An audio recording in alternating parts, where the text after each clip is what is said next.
ஒவ்வொரு பேரரசுக்கும் ஒரு தொடக்கம் உண்டு, ஒரு முடிவும் உண்டு. ஆனால் சில பேரரசுகள் முடிவடையும் அந்த இரவில்தான் மற்றொரு பேரரசு பிறக்கிறது. இது அப்படி பிறந்த ஒரு பேரரசின் கதை. ஒரு தந்தையின் பாவங்கள், ஒரு மகனின் வாழ்க்கையை மாற்றிய ஒரு இரவு, பிறகு பாதாள உலகின் வரலாற்றையே மாற்றிய ஒரு பெயரின் கதை. ரோலக்ஸ்.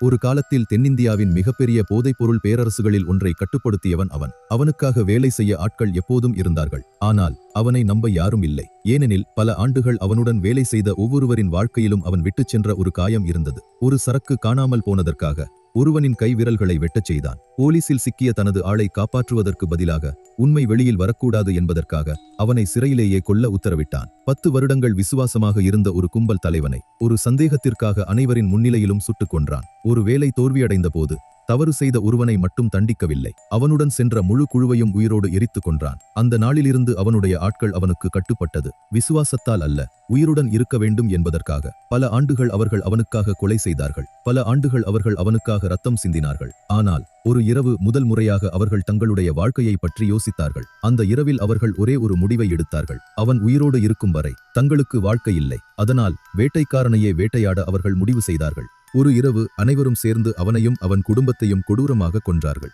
பல ஆண்டுகளாக மறைத்து வைத்திருந்த பணம், தங்கம் மற்றும் மதிப்புமிக்க அனைத்தையும் கொள்ளையடித்து ஒருவரை ஒருவர் கூட தேடாத அளவுக்கு ஒவ்வொருவரும் ஒவ்வொரு திசையில் மறைந்துவிட்டனர். அவர்களின் கணக்கில் அந்த குடும்பத்தின் கதை அன்றே முடிந்துவிட்டது.